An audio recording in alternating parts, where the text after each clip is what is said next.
Shalom, selamat pagi, salam sejahtera pemirsa Kompas TV yang dikasihi Tuhan. Senang sekali pagi hari ini kita bisa bersama lagi di program Jamahannya. Bagaimana kabar Anda? Saya berharap damai, sejahtera, sukacita dari Tuhan terus mengalir di hati kita. Pagi hari ini ada satu kabar baik yang akan kita terima dengan satu tema Gereja Pembawa Shalom di Akhir Zaman. Dan di studio sudah hadir Bapak Pendeta Nathanael Rampono dari Gereja Isa Al-Masih Dr. Cipto Semarang. Kita akan temui beliau. Selamat pagi Pak Nathanael. Selamat pagi. Bagaimana kabar Bapak? Luar biasa Pak Sam. Sehat ya Pak? Amin. Semangat Pak. Semangat puji Tuhan. Haleluya. Pemirsa, sebelum Pendeta Nathanael Rampono akan menyampaikan kebenaran firman Tuhan, saya ingin mengajak Anda untuk memuji Tuhan, karena kita percaya Tuhan Allah kita bersemayam, bertata di atas puji-pujian umat-Nya. Selamat menyaksikan. Ketika hidup kita senada dengan surga, saya percaya damai sejahtera dan kemenangan akan jadi bagian bagi setiap orang yang percaya kepada Tuhan Yesus Kristus. Mari berikan tepuk tangan yang luar biasa bagi Allah kita. Haleluya! Berikan tepuk tanganmu yang terbaik bagi Allah kita.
Mari terima kekuatan dari Tuhan.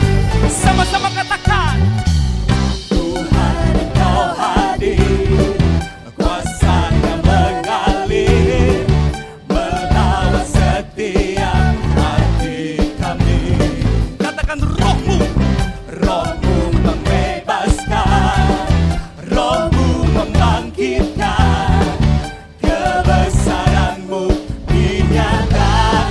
Dengan iman serukan sama-sama, diselamatkan untuk menyembah. Datanglah kerajaan-Mu di dunia. Semua di hadapan tahta-Mu, seluruh jiwa menyatu, naikkan pujian senada dengan surga. Oh, kami datang bersatu, sembah puji nama-Mu, semesta bersuka bersama dengan surga. Mari tepuk tangan bersama-sama buat Allah kita. Sembah Dia dengan tepuk tanganmu dimanapun engkau berada.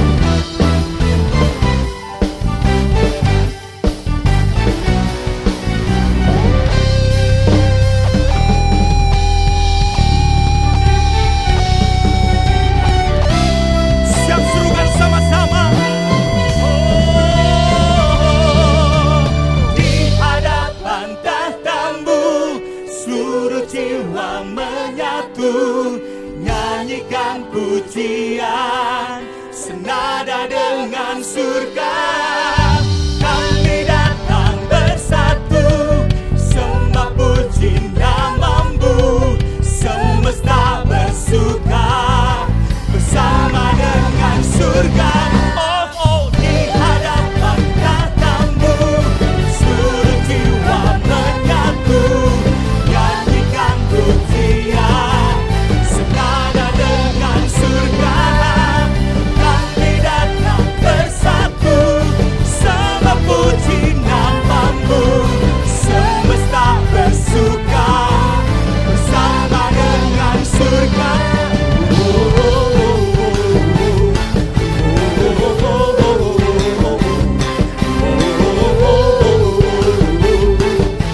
Senada dengan surga.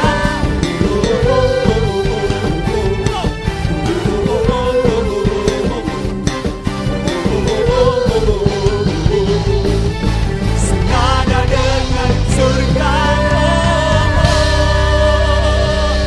Haleluya. Glory bagi nama Tuhan.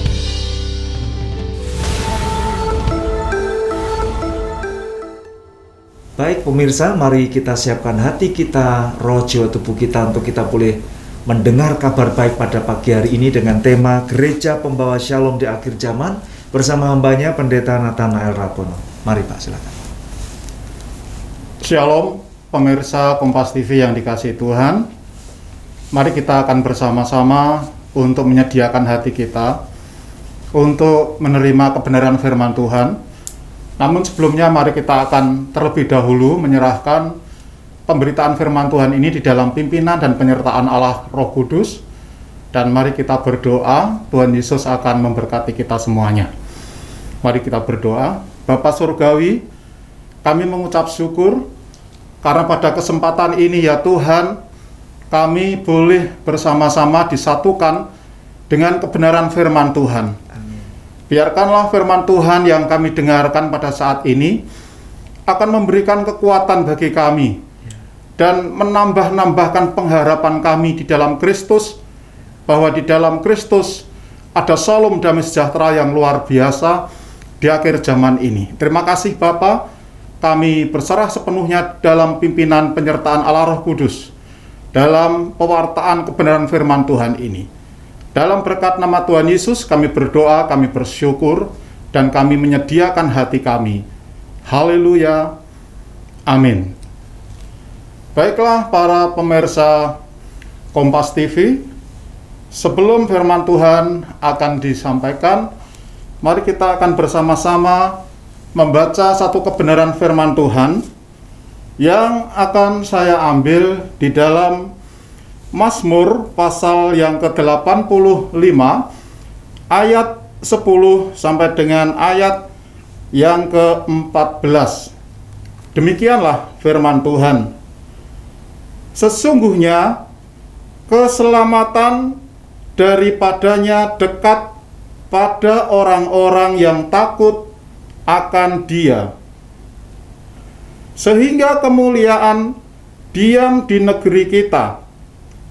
Kasih dan kesetiaan akan bertemu, keadilan dan damai sejahtera akan bercium-ciuman. Kesetiaan akan tumbuh dari bumi, dan keadilan akan menjenguk dari langit. Bahkan Tuhan akan memberikan kebaikan, dan negeri kita akan memberi hasilnya. Keadilan akan berjalan di hadapannya, dan akan membuat jejak kakinya menjadi jalan. Amin. Para pemirsa Kompas TV yang dikasihi oleh Tuhan, di dalam Mazmur pasal 85 ayat yang ke-10 sampai 14 ini, di sana menggambarkan situasi keadaan keselamatan atau situasi kemuliaan yang akan dialami oleh orang-orang yang takut akan Tuhan. Keadaan keselamatan dan kemuliaan itu merupakan suatu keadaan yang luar biasa, situasi berkat yang luar biasa, keselamatan. Nah, itulah Shalom. Nah, keselamatan yang seperti apa? Disebut dengan Shalom, yaitu apabila orang-orang percaya, orang-orang yang takut akan Tuhan itu benar-benar akan menerima janji pengharapan dari Allah. Keadaan Shalom atau keselamatan itu tadi adalah situasi di mana orang-orang yang takut akan Tuhan itu mengalami keadaan yang penuh dengan berkat, baik itu yang akan terjadi saat ini dan juga nanti akan terjadi di waktu-waktu mendatang. Nah, situasi ekonomi yang diberkati atau keadaan ekonomi yang berlimpah, keamanan yang dijamin oleh Tuhan. Kemudian persoalan sosial, persoalan politik, persoalan sosial, semuanya baik. Bahkan negeri akan dibuat aman, ladang-ladang akan menghasilkan semua pertanian yang luar biasa, ya. Kemudian pertahanan luar biasa. Nah, singkat kata, keselamatan itu adalah suatu situasi yang sangat-sangat baik, sempurna, lahir dan batin, ya. Keselamatan dari segi keamanan, perekonomian, semuanya beres. Nah, keadaan seperti inilah yang disebut dengan keselamatan. Sehingga dalam keadaan keselamatan seperti ini atau Shalom seperti ini, Tuhan akan berikan kepada orang-orang percaya. Dan saat ini Tuhan sudah nyatakan dengan sebuah balutan pengharapan. Nah, bagaimana orang-orang yang percaya kepada Tuhan dan takut kepada Tuhan ini, dia adalah sebagai gereja yang sudah menerima pengharapan dan keyakinan bahwa Shalom, keadaan baik itu akan terjadi dan sudah mulai terjadi pada saat ini. Dan gereja yang telah menerima Shalom ini, situasi keadaan yang sangat-sangat baik ini, maka harus disampaikan, diberitakan, disaksikan kepada dunia di sekeliling kita saat ini. Karena di sekeliling kita dunia saat ini sedang menghadapi keadaan yang sangat luar biasa, mengerang, kesakitan, tidak ada pengharapan. Mereka semuanya butuh sebuah keselamatan. Nah, ini adalah tugas gereja untuk menyampaikan Shalom, damai sejahtera, pengharapan dari Tuhan itu akan dinyatakan untuk dunia ini. Demikianlah satu kebenaran firman Tuhan yang perlu kita perhatikan. Haleluya, amin. Amin, puji Tuhan. Pemirsa, kita baru saja mendengar kabar baik bahwa gereja pembawa Shalom di akhir zaman. Kita akan kupas lebih dalam, tetapi setelah jeda pariwara kami segera kembali.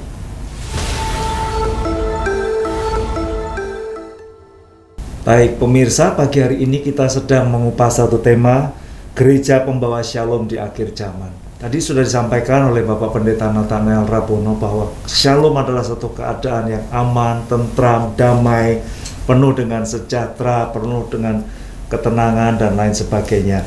Nah, Pak Nathanael, di tengah situasi pandemi COVID yang saat ini begitu menggejala ya, dan kita tidak tahu kapan berakhirnya. Bagaimana sebenarnya kita sebagai gereja, sebagai umat Tuhan itu menjadi pembawa Shalom bagi lingkungan masyarakat kita ini, Pak? Nathanael? Iya, begini Pak Sam, bahwa gereja dalam situasi pandemi seperti ini yang pertama harus bisa menjadi contoh, bisa menjadi teladan, ya. Jadi gereja harus mengikuti aturan-aturan yang sudah dicanangkan oleh pemerintah, prokes, ya, protokol kesehatan, dan itu setidaknya gereja yang pertama sudah menjadi berkat, karena gereja memberikan teladan, banyak orang akhirnya bisa mengikuti apa yang dilakukan oleh gereja. Nah, tetapi dalam situasi COVID seperti ini, situasi di sekeliling kita, sekeliling gereja, di masyarakat, itu banyak yang mengalami kesulitan. Mereka stres, yang mereka ketakutan, mereka khawatir karena keadaan situasi yang seperti ini, karena ancaman, ya, tanda kutip ancaman COVID ini. Nah, maka gereja harus tampil di sana untuk memberikan pengharapan di dalam Tuhan, bahwa Tuhan bisa menjamin, memberikan keamanan, memberikan berkat-berkat sesuai yang dibutuhkan oleh masyarakat pada situasi COVID saat ini. Jadi artinya gereja tidak hanya NATO, ya Pak, not action talk only, tetapi juga sudah bergerak begitu. Betul, Pak. Bertindak. Artinya betul. Gereja bisa menjadi saluran berkat bagi masyarakat semacam itu, Pak. Betul, Pak. Ya. Gereja harus benar-benar ada satu action untuk menolong, untuk memberkati secara tindakan kasih. Jadi kasih itu kan tidak hanya dibicarakan saja, seperti dalam 1 Yohanes pasal 3 tuh, ayat 40, ya. Jadi anak-anakku, marilah kita berbuat kasih bukan dengan perkataan saja, tapi harus dengan perbuatan dan dalam kebenaran. Perbuatan nyata itu action. Nah, itu yang harus dilakukan oleh gereja pada situasi saat ini, ya, Pak Sam. Baik. Nah, lebih konkretnya hal apa ini, Pak, yang harus dilakukan oleh gereja di tengah situasi pandemi COVID-19 ini, Pak? Ya, misalnya saja gereja bisa misalnya membagi masker misalnya, ya, itu satu tindakan nyata. Atau gereja menggerakkan jemaatnya, untuk jemaatnya itu juga melakukan satu tindakan kasih. Misalnya kalau ada tetangga yang terpapar COVID, ya harus isolasi mandiri. Maka orang-orang Kristen, jemaat kita ini harus memberikan pertolongan. Ya, kita harus menyediakan bahan makanan buat mereka yang isolasi mandiri di rumah. Nah, ini harus orang-orang Kristen harus melakukan, jadi pelopor, harus mendahului, gitu, Pak. Baik. Iya, jadi tidak membedakan siapa yang terdampak COVID itu, apa agamanya, apa sukunya dia. Nggak boleh, ya, Pak? Iya, ya kita harus menolong, kita harus membuktikan kasih kita dengan perbuatan nyata. Dalam situasi seperti ini, Pak, itu sangat luar biasa, harus dilakukan oleh jemaat Tuhan, oleh gereja. Baik. Nah, apakah ini juga dilakukan oleh gereja, dalam hal ini Gereja Isa Al-Masih Cipto atau Bapak secara pribadi atau dalam pelayanan, mungkin bisa disampaikan kepada pemirsa ini, Pak? Iya. Jadi di GIA Dr. Cipto sudah melakukan hal-hal seperti itu. Yang pertama itu adalah kepada jemaat yang terpapar, pastilah kita gereja mengadakan satu gerakan untuk menolong dan untuk memberkati mereka. Nah, di dalam masyarakat, gereja juga melakukan satu pelayanan kemasyarakatan. Misalnya ada balai pengobatan. Nah, dalam keadaan seperti ini, maka balai pengobatan ini bisa melayani masyarakat luas dan dengan tentu saja harga yang sangat-sangat minim dan sangat terjangkau. Mereka senang berobat, mereka senang ke klinik yang kita punya. Nah, itu untuk masyarakat semuanya, Pak. Jadi nggak hanya untuk jemaat saja Iya, ya, Pak? enggak. Tapi Justru masyarakat lebih banyak dari masyarakat yang datang ke klinik punya gereja. Wow.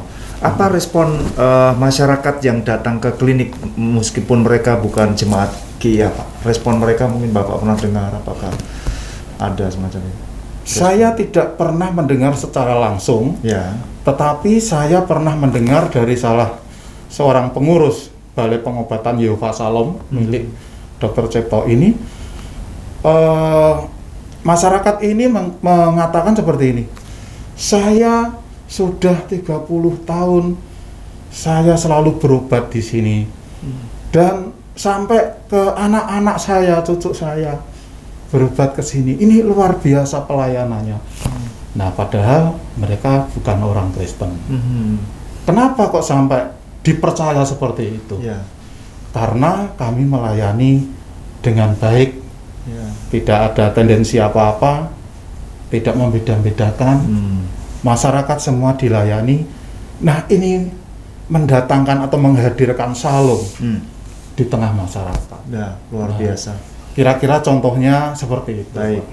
Pemirsa, ternyata setiap kita pun juga harus menjadi pembawa shalom, pembawa damai dimanapun kita berada, apapun yang bisa kita lakukan. Seperti yang disampaikan oleh Bapak Pendeta Nathanael Rabono, gereja benar-benar hadir di masyarakat dan menjadi dampak, menjadi garam dan menjadi terang. Apa maksud dari menjadi garam dan menjadi terang dunia? Nanti kita akan kupas lebih dalam, tetapi setelah jeda pariwara berikut ini kami segera kembali.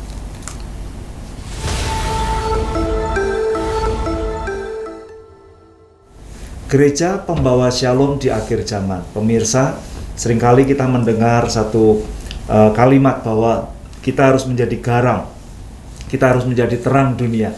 Nah, hal seperti apa menjadi garam dan terang dunia, Pak Nathanael? Mungkin ada pemirsa yang ingin menjadi garam dan terang tapi belum ngerti apa maksud dari hal ini, Pak, menjadi pembawa damai dan menjadi garam terang dunia ini.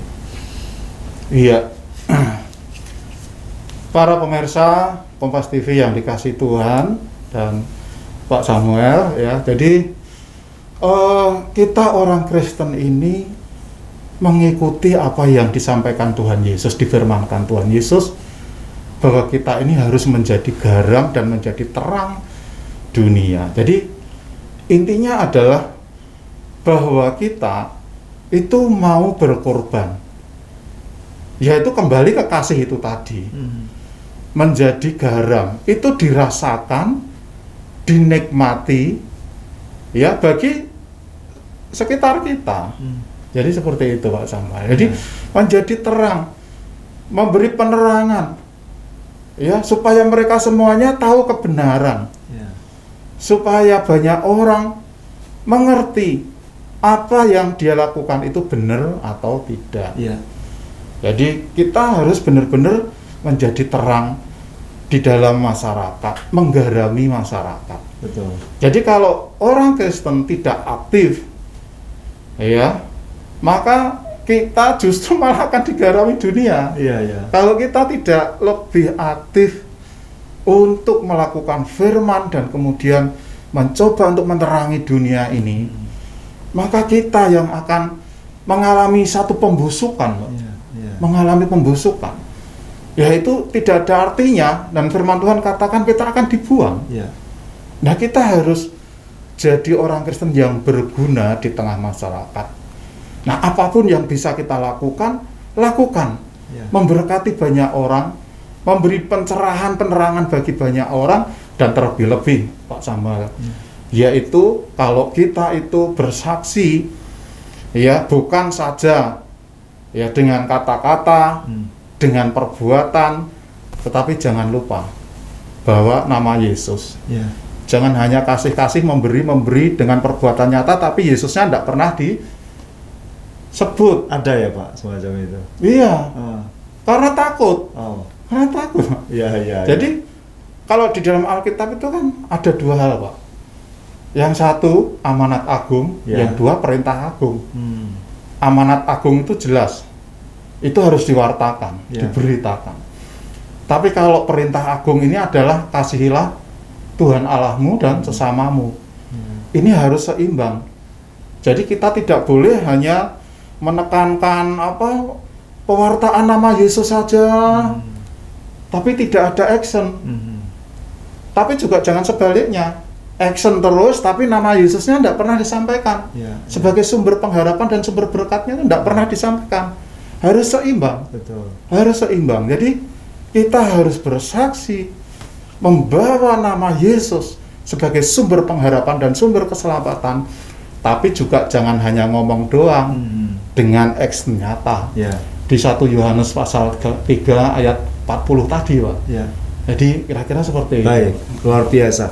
Jadi di tengah situasi pandemi seperti ini memang banyak sekali kita baca, kita dapat postingan WA pemirsa ya, kadang hoax, nggak benar dan lain sebagainya. Tetapi pagi hari ini kita sebagai anak-anak Tuhan harus menjadi garam dan terang dunia, membawa damai.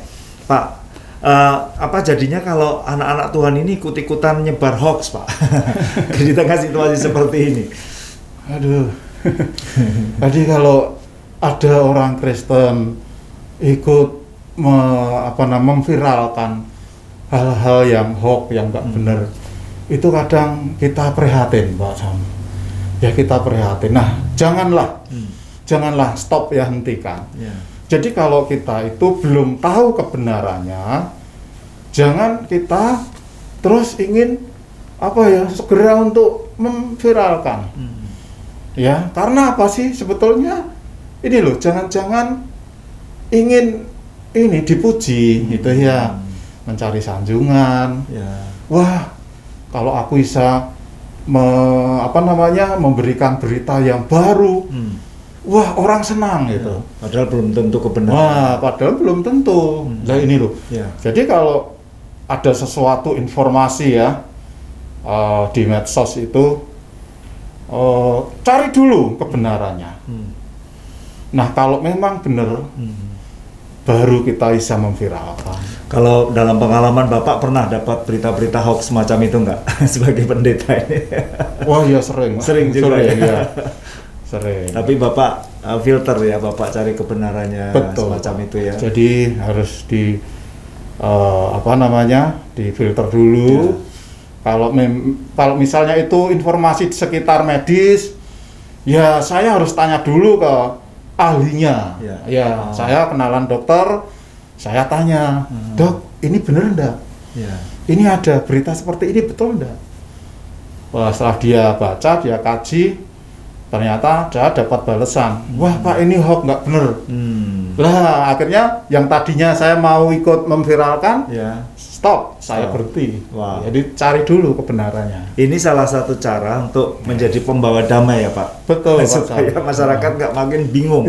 Karena kalau sudah kondisinya semacam itu, masyarakat dapat berita-berita yang hoax, makin takut, makin cemas, makin rasanya nggak bisa melakukan apa-apa.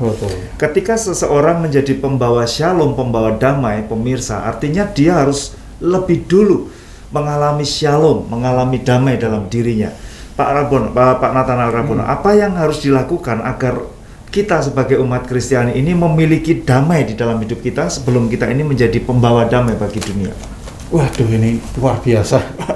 Jadi begini Pak Sam ya, sebelum kita itu bicara banyak tentang shalom, damai sejahtera kepada orang lain, kita harus mengalami terlebih dahulu. Jadi gini, shalom damai sejahtera yang tertulis di dalam Alkitab itu belum terjadi 100%. Maksudnya Pak? Maksudnya adalah itu merupakan suatu pengharapan. Bahasa iman pengharapan. Di dalam Kristus itu distempel akan terjadi. Tapi dengan iman dan pengharapan. Tapi sudah dimulai. Sejak kehadiran kerajaan Allah itu sudah dimulai disingkapkan shalom damai sejahtera yang dibawa oleh Tuhan Yesus itu. Dan itu harus benar-benar kita imani, terjadi dulu dalam diri kita, yaitu iman pengharapan hanya di dalam nama Yesus. Kalau kita punya iman dan pengharapan di dalam Kristus, bahwa Kristus itu satu saat akan menciptakan kerajaan shalom damai sejahtera, Ya, kita yakini dulu. Oke, baru kita harus bersaksi. Ya, kita harus mengalami dulu. Ya, Dan harus itu mengalami. pribadi dengan Tuhan. Kita harus meyakini. Jangan hanya kita ngomong-ngomong tapi kita sendiri tidak pernah mengalami. Ya. Yang terpenting adalah iman, pengharapan di dalam Kristus harus diyakini. Karena yang bisa menciptakan shalom, damai sejahtera, ya lahir dan batin, ya keadilan dan kemakmuran, Ya. itu Tuhan yang akan membuat satu saat nanti 100% terjadi. Ya, ya. Baik, jadi kita membutuhkan shalom hari-hari ini pemirsa. Satu kabar baik, kabar damai, kabar sejahtera bagi kita semuanya, dan pesan kebenaran firman Tuhan pagi hari ini kepada kita, jadilah pembawa damai. Tapi tentunya kita mengalami shalom dulu, mengalami damai dulu di dalam Tuhan Yesus Kristus, dan kita menjadi pembawa damai. Nanti Pendeta Nathanael Rapono akan berdoa bagi kita semuanya yang sedang menghadapi masalah, persoalan, sakit, penyakit, beban berat. Tetapi setelah jeda pariwara kami segera kembali.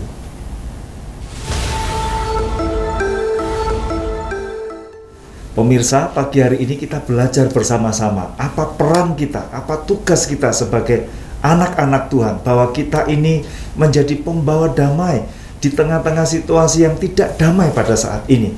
Kita punya tugas bersama-sama. Dan bagi Anda yang baru saja menemukan channel kami, Pendeta Nathanael Rapono akan memberikan kesimpulan dari apa yang sudah beliau sampaikan. Silakan, Pak. Baiklah para pemirsa Kompas TV dimanapun Anda berada, bahwa Tuhan Yesus itu adalah sumber pengharapan kita, dan kita gereja Tuhan beriman hanya kepada nama Yesus.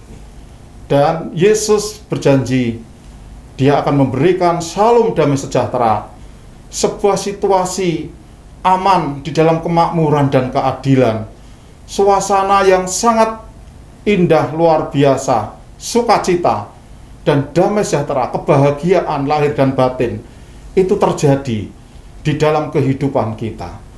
Tetapi hanya Yesus saja sumbernya, kekuatannya hanya di dalam nama Yesus. Dan satu saat akan terjadi dan akan dibangun di dalam kehidupan kita dan dunia bagi yang percaya kepadanya. Dan kita tetap semangat mengikut Tuhan dalam situasi sulit seperti apapun. Kita harus mengalami Tuhan Yesus, karena dalam Kristus ada damai sejahtera yang terjadi. Amin. Amin. Baik pemirsa, mari kita akan satukan hati di dalam doa. Kita percaya jamahan Tuhan pasti terjadi atas setiap kita yang percaya kepadanya, sebab bagi Tuhan tidak ada yang mustahil. Pendeta Nathanael Rapono akan memimpin di dalam doa. Mari kita satukan hati di dalam doa. Bapa di dalam surga, Allah yang kami sembah dan kami muliakan di dalam nama Tuhan Yesus Kristus.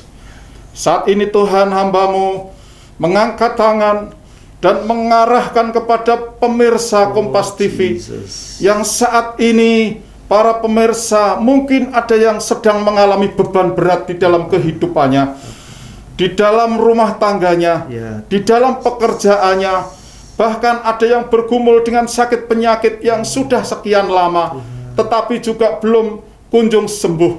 Tuhan, biarkanlah belas kasih-Mu dinyatakan, kasih karunia-Mu dinyatakan ya Tuhan, sehingga kebaikan itu benar-benar akan turun dan akan memberkati.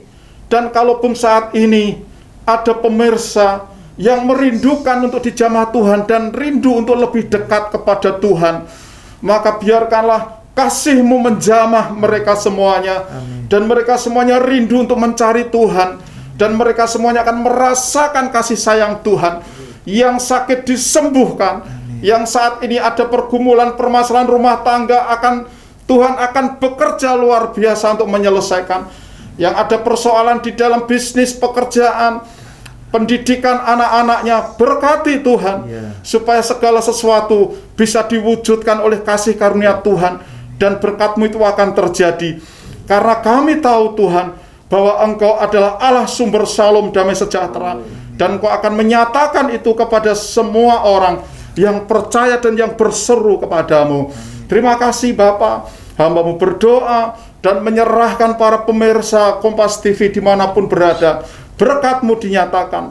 Biarkanlah berkat dari Bapa di dalam Kristus Yesus dan persekutuan Roh Kudus menyertai kami sekalian, menyertai para pemirsa Kompas TV dimanapun berada, dari saat ini dan sampai selama-lamanya.